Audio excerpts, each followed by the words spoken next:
So I don't know who's going to need to hear this episode today, but I have been working with Denise Morrison for a few months now.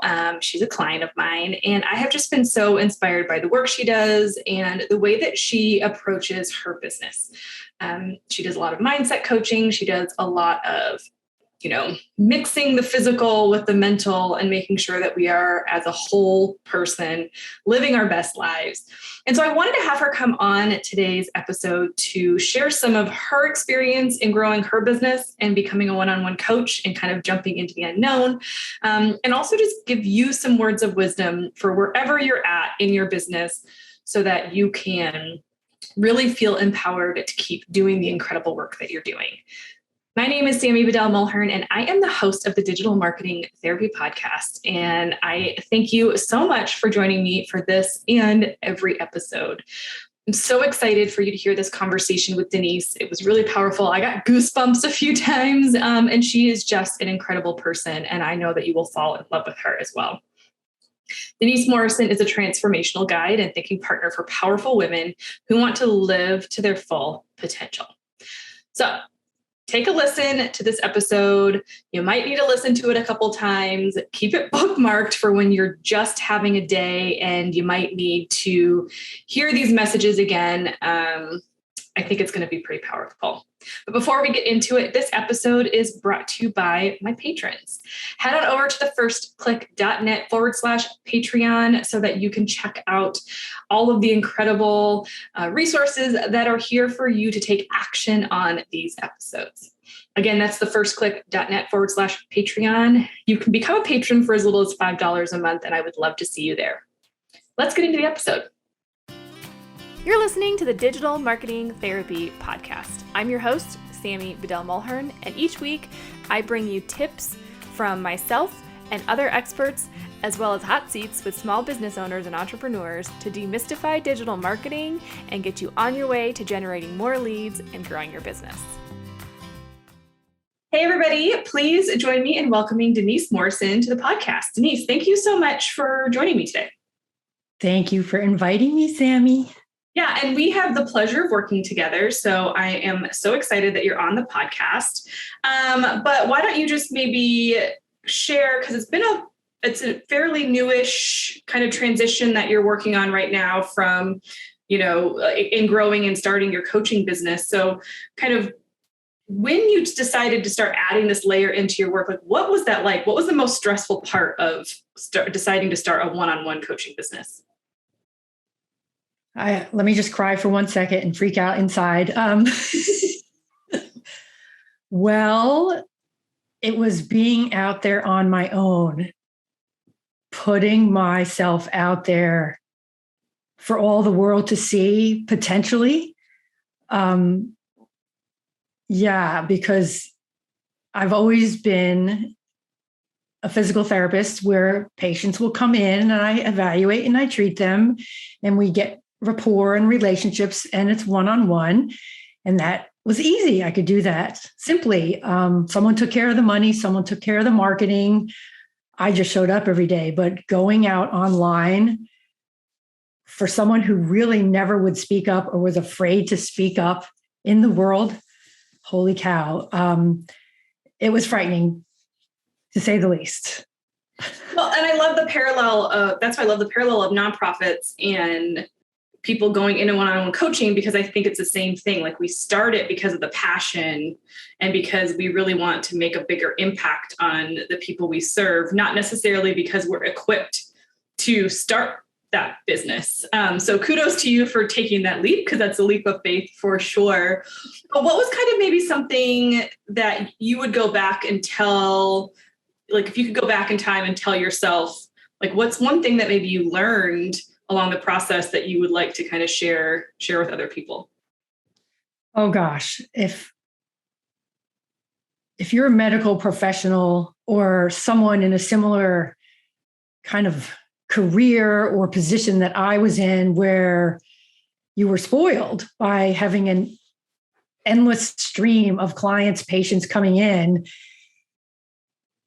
take a deep breath, know what your why is, your passion, really sit down with that and be comfortable with that, and then seek out some trusted advisors, partners, helpers, tribe, and be very clear on what you want to do. And if you do not know those things, definitely start talking to people to get information and research, because it is frightening. Yeah. Well, and that's one of the things that I've always loved about our working relationship is just the openness to, okay, let's see what happens. Let's try this. Let's try that. Let's see what happens. And I think a lot of, like you said, when you come from maybe a more corporate structure or you have a frame of mind for what it might look like, it's hard to kind of jump outside that box. So how has that been for you in like opening yourself up and taking kind of a leap of faith and saying, okay, let's just see where this leads. And if it doesn't work, we'll go somewhere else. And do you think that that's because of the training and the coaching that you do with your own clients that has allowed you to do that? How has that worked for you? It's funny how you say take a leap of faith. I am someone who was an adrenaline junkie, and I love to travel, and I have bungee jumped numerous times. So innately, I am one to try new things, and I never quite get too comfortable, which is good and bad. But I have it in me to always want to try new things and see how something works. And I do believe it's from my nature, who I am, and also as a physical therapist all these years of taking someone and working with them and going, okay, this is what you're giving me, body, mind, and soul. Let's see how I can help you. It's going to work for you. It won't work for somebody else. So having that knowing inside of me in working with people for so many years, ages 2 to like 102 in my career, I had to be very flexible, gain rapport, switch things up, adapt. Very simple to me, but over the years, that became my intuitive sense of being able to adapt and change. So the coaching piece was actually fantastic, because once I learned to switch over to a coach, it freed me up for so much more exploration, and getting curious and getting interested in what other people are saying, what other people are doing. Not to downplay what I learned as a PT and things in books and things in courses and science, evidence-based, but I was able to go outside those boxes, even though I had a solid foundation, but go outside the box and go, let's try this, or what is this person saying? Or how am I reacting and responding to this person that I'm working with, and going, what can we do instead? So I guess flexibility of communication, attitude, changing. Well, I'm hearing like coming from a solutions mindset instead of a reactive mindset, almost like how can we create these little mini micro habits throughout time to allow us to try new things and then build them in as habits, and then always be looking for new solutions, instead of the dreaded phrase of, well, this is how it's always been done.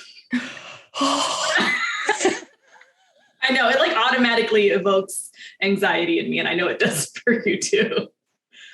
Oh, I know, like, I've definitely outgrown that saying and that mindset. It's being a coach, like I said, has freed me and opened me to a new mindset, paradigms, possibilities that I'd never thought of before. But yeah, the possibilities are endless, but also having kind of faith in myself and faith in who I'm working with, and that knowing that it's going to be okay, or to take a chance. And I am not afraid of failure. Now that I realize that failure is really feedback, it's really like a way for me to course correct and say, okay, that didn't work so well. What could I do differently next time, or switch it up? So I was able to forgive myself and be easier on myself. I ditched the perfectionist mindset. Oh my gosh. Threw away the compare and despair. Yes. That's so good. Well, and I think too, kind of going back to what you said at the beginning, like freeing yourself up to kind of do your own thing, but then also building upon what you already know. I think trusting yourself and saying, okay, well, I know I have the training to do it, but then putting yourself out there.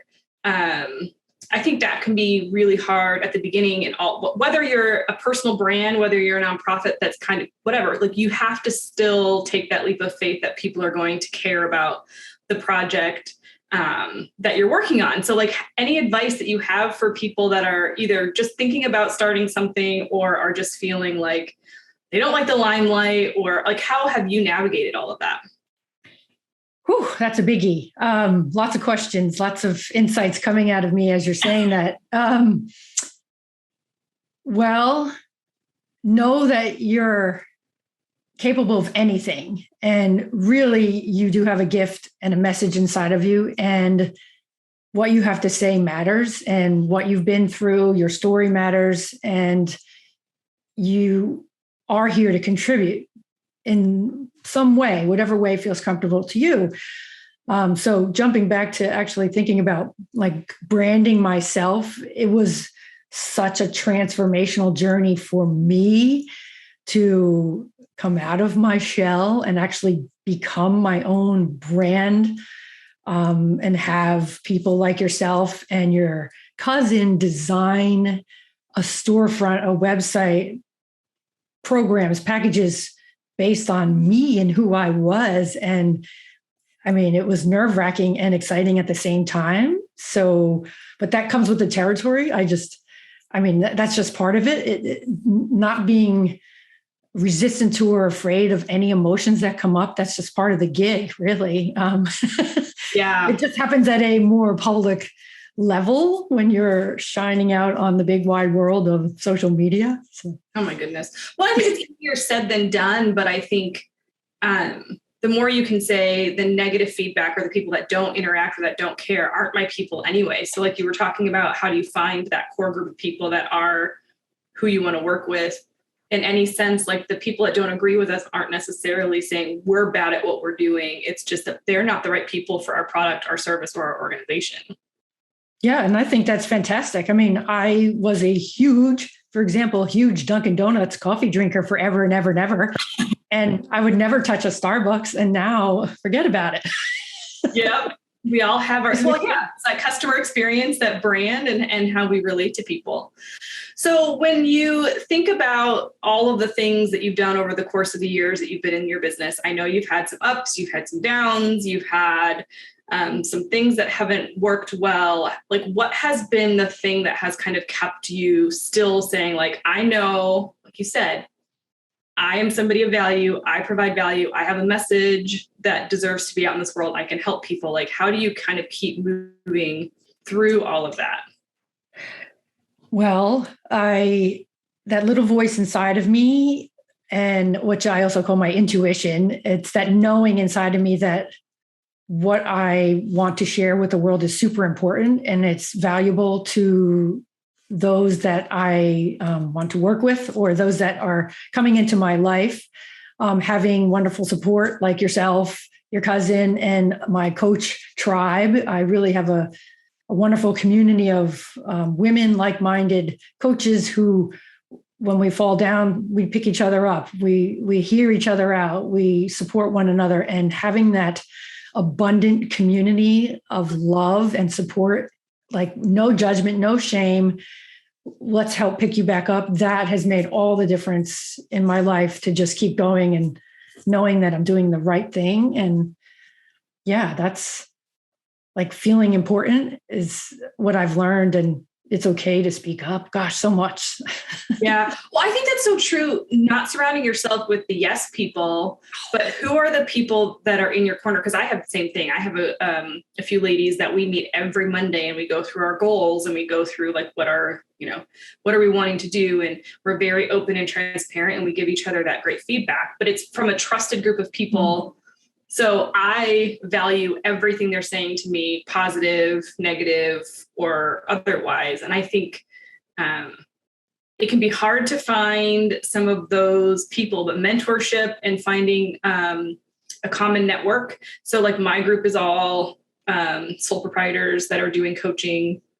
yours is working with coaches, I think, in your similar arena. So it might be other nonprofits that are at the same stage as you're at. It might be other development directors. I mean, whatever it is, wherever you're at, I think that is critical. And then the other thing that I love about you and how you operate is you're so very honest with yourself, and you give yourself, I think you're very realistic about where you're at. And I think that can be hard. So maybe talk a little bit about, like getting real with yourself. Like, how do you get real with yourself and use that to kind of make decisions and keep moving forward? Oh gosh. So having been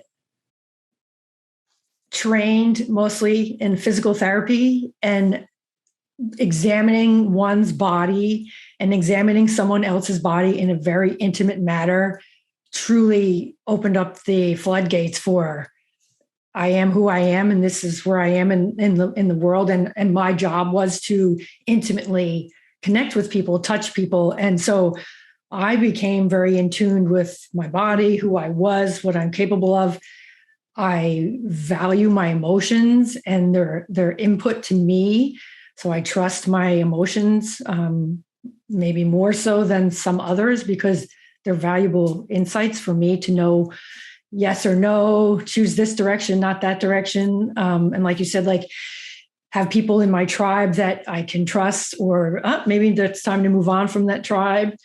But I honestly, like, I cry, I fall apart, I fail, I giggle, I get back up, I do it again, because I'm really motivated to do this. And I love it. I love, working with clients one-on-one. I love seeing them light up. I love being their person. So if someone out there has come to me and they have issues with being real, that I can help them open up to that and accept the icks and the groans and the moans and everything within them, and still show them that they're beautiful and powerful and amazing and have full potential. So yeah, like I just have so much experience. I'm giving you goosebumps. Yes. It might be because it's snowing and cold. No, I'm just kidding. No. What you said. But I think going back to what's the reason why you started the business that you're in, and being really centered in that, which you talked about earlier, like let's be centered in what we're here to do and the purpose we're here for, so we can trust our gut in that. And then we can listen to ourselves in what it is that we want to do. Because I think your experience, my experience, once we start getting out there and doing things like marketing or whatever that we've never done before, we get all these things that are coming at us. We get all these messages, we get all these emails, we get all these, programs that we can buy, and it can be overwhelming. So if you're not rooted in your purpose, it's easier, and we've all been there, pulled into a different direction that maybe wasn't right. So is there anything, I know you love breathing exercises. I know there's some things that you do to like kind of relieve that stress and anxiety. So when things are kind of all coming at you full force, especially when you're starting a new business, like how do you take that time to center yourself? And like, maybe what are some quick things that our listeners could try to just take a moment? Well, taking the moment, stopping and getting out of your head is probably the number one thing. And if you find that you yourself cannot get out of your head, call that person, find your partner, your friend, whoever that can be there to witness you, to let you just speak. For myself, I spend a lot of time in the car talking to myself. I love that. Screaming, yelling, crying. And intuitively, especially a physical therapist and a body worker, I move, I will walk, I will dance, and often I will just jiggle it all out. Once my nervous system has regulated, then I can come to a sitting position. And usually I cheat a little bit and I use some binaural music on YouTube. I put on a channel that regulates my energy. I do my breathing exercises to slow down my breathing and get my nervous system into that rest and digest mode again. I'll do some yoga poses. I just allow my body to move organically, to just tap back into it. since, as you said before, there's so much stimulation coming at us all the time. And if we are so disconnected from ourselves, we're constantly reaching out and staying plugged into that. So cut the plugs, pull them out, and come back into your beingness. And I may have to do this 10 times. I may have to do this one time a day. Well, I love, so you do that in the moment. So if instead of just like waiting until the end of the day when you have a free, like I want you all to send me videos of you in your offices having a dance party and like getting it all out. But yeah, so you would just, I'm having a moment. I need to take a pause, step away, and then just rest. Oh, and I mean, if there's something I definitely plan out my days accordingly to make sure I am my best self when I show up for those activities. But if something throws me off, I will communicate and just say, I just need to be excused for a little bit. Something's come up. Just give me a few moments. And that honesty and that realness in working with that person or group, they appreciate that. And, it keeps that rapport there, I find, so they know I'm a human being too. I'm not this, You're not a robot character. I love that. Yeah. I think that builds trust and rapport within your team. So your coworkers know that you can hold them in a safe space if they need something. You're held in a safe space. Your patients and clients know they're in a safe space. Like, I think that vulnerability, which I don't even think it is a vulnerability, but just being vulnerable and being open and having that communication is something that's severely lacking in a lot of our communication that we have within our teams and within our clients and within our whomever it is that you're working with on a regular basis. So can I just add to that? On a daily basis, I find so many folks are afraid to speak up for themselves, to say what they need in the moment, and they put somebody else ahead of them, and it usually backfires on both parties. So if you can honestly come out and say, hey, we need this couple moments to just reset ourselves and diffuse the emotion or diffuse the hurriedness that we brought to that moment. Let's start again. It's okay. It's okay. No one's going to come get you. Right.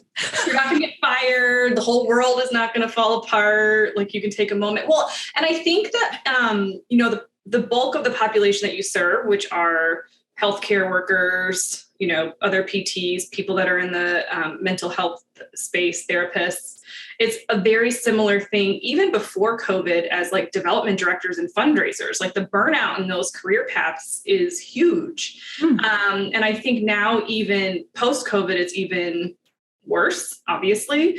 So, I mean, just without that communication, you're kind of driving your path faster to that space where you just can't do it anymore.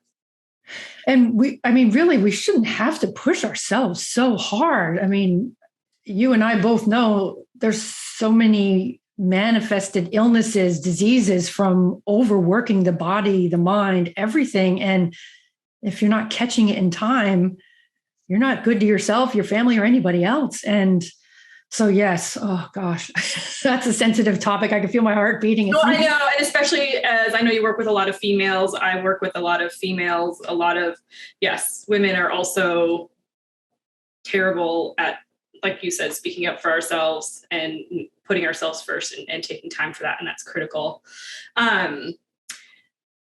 I guess, is there anything else that kind of comes top of mind, or is there anything else that you would love to say to people right now? Like something you think that maybe we just need to hear that we don't tell ourselves? And I know you have a lot of that because you tell those things to me all the time, but kind of what message would you just love for somebody to hear today and maybe remind themselves to repeat to themselves on a regular basis?